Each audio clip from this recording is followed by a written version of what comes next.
2021 жылдың 18 наурызында 19 жасар алматылық студент Аяжан Еділова әдеттегідей өзінің TikTok парақшасына бейне жүктейді. Көңілді де жайдарлы қыз бақытты еді. Ән айтып би билеп тұрады. Бірақ бірнеше күннен кейін Аяжанның бөлшектелген денесінің қалдықтары табылды. Күдікті қызды өлтіріп қана қоймай, денесін бөлшектеп, тісі мен тырнағын жеке-жеке сындырып, бас сүйегін сорпа қылып қайнатқан. Бұл қазақтардың қабырғасын қайыстырған қайғылы оқиға. Бұл сұмдық қазақстандықтарды ғана емес, бүкіл әлемді шулатты. Армысыздар құрметті көрермен, сіздермен Әсия. Сіздердің қолдауларыңызбен 4000 оқырман санынан астым. Сол үшін де сіздерге алғысым шексіз. Егер арнама алғаш кірген болсаңыз, қызықты деректерді жіберіп алмас үшін арнама тіркеліп алыңыз. Бейне ұнаса, достарыңызбен бөлісе отырыңыз. Бұл шығарылымда 19 жасар қазақ қызының бүкіл ғаламторды шулатқан қайғылы өлімі туралы баяндайтын боламын. Ендеше, баршаңызға жақсы қаралым тілеймін.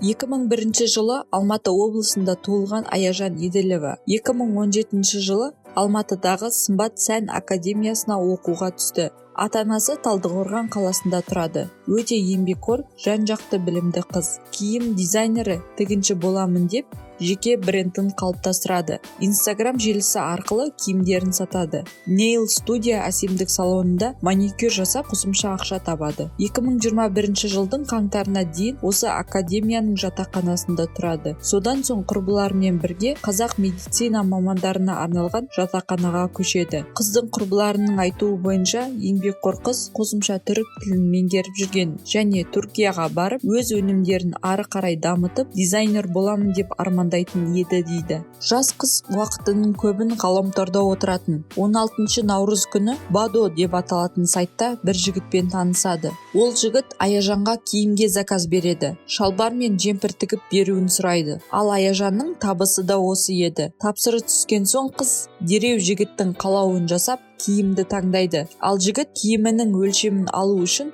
шыға алмайтынын айтып, Аяжанды үйіне шақырады. 19 наурыз күні Аяжан әдеттегідей таңертең сабаққа, содан соң салонға жұмысқа барады. Кешкі сағат 20:43-те жұмыстан шығып, әлгі жігіттің шақырған таксимен Алатау ауданы Нұркен шағын ауданына қарай жол тартады. Жігіттің үйіне барып, киімдерін өлшемін аламын, тапсырысты жасап, сүйікті ісімен айналсам деген қыздың ойында ештеме болмады. 19 наурыз сағат 20:43-те жұмыстан шығып кеткен қыз сол күйі оралмады. Кешкісін жатақханаға да келмеді. Ертеңіне сабаққа да бармады. Бұл Аяжанның қылығы құрбылары үшін де, ұстаздары үшін де таңсық нәрсе. Себебі ол сабақтан қалмақ түгілі кешікпейтін, жатақханада қонбай қыдырып кеткен күндері мүлдем болмаған екен. Қыздың жоғалғаны туралы хабар 20 наурызда тарайды. Оны соңғы рет жұмыста көрген. Бұл уақытта Талдықорған қаласынан Аяжанның ата-анасы да келеді. Алматы қаласының еріктілері мен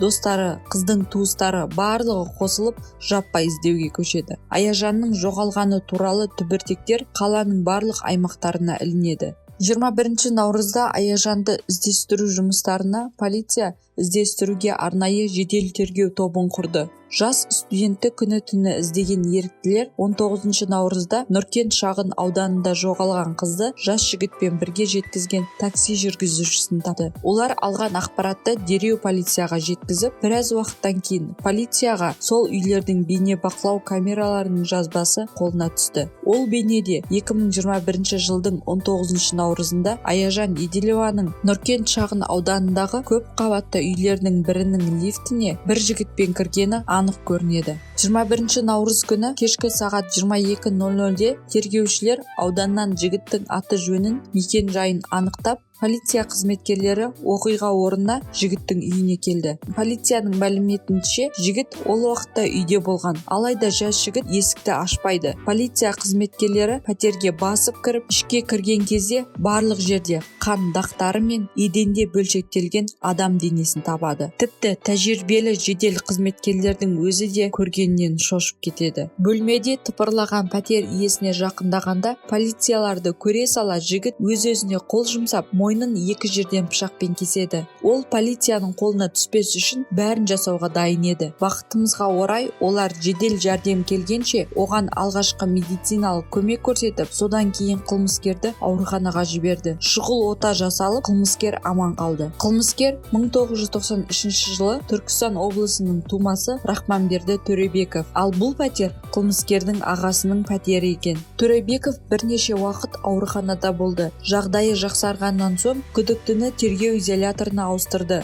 Ал тұрып жатқан жалдамалы пәтерге мөр қойылып, онда тергеу амалдарын жүргізді. Пәтерде тергеушілердің тапқаны шынымен де қорқынышты түс секілді. Осының бәрін адам жасағанына сену қиын. Пәтерден адамның басы, терісінен сыпырылып алынған дене, сынған тістері мен тырнақтары табылды. Олардың әрқайсысы жеке полиэтилен пакеттерге салынған. Сонымен қатар бөлшектелген дене бөліктері мен бас сүйегі табылды. Жәбірленушінің басы ұзақ уақыт бойы суда қайнатылған. Соның салдарынан тек бас сүйегі ғана қалған.